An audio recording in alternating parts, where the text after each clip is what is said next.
kulikuwa na madai ya kuwepo makaburi ya halaiki.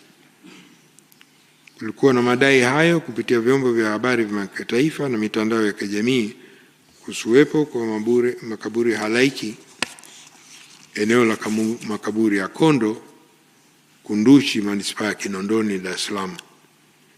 Tume imefanya uchunguzi ikiwa ni pamoja na kutembelea na kukagua eneo la makaburi, kufanya mahojiano na kupata taarifa ya afisa msimamizi wa makaburi hayo kutoka manispaa ya Kinondoni na kuchukua ushahidi wa wasimamizi wa makaburi ya Kondo.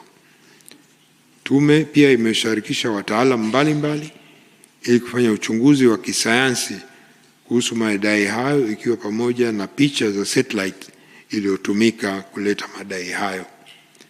Maoni ya wataalamu hao wakiwemo wa uchambuzi wa mbalimbali wa mifumo ya taarifa za kijiografia, remote sensing and geographical information system, ni kwa madai hayo hayakuweza kuthibitishwa. Lakini tume pia ilifanya ukaguzi na kubaini kwa eneo la makaburi ya Kondo linazungukwa na makazi ya watu na ambayo bado linatumika kwa shughuli za kilimo cha msimu na lina ulinzi muda wote.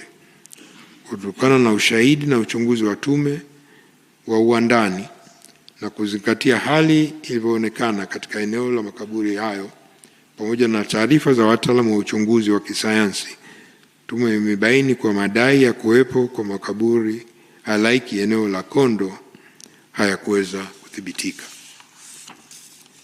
Madhara ya kiuchumi. Madhara makubwa ya kiuchumi yaliyotokea ni yale yanayohusu mali za watu binafsi na mali za serikali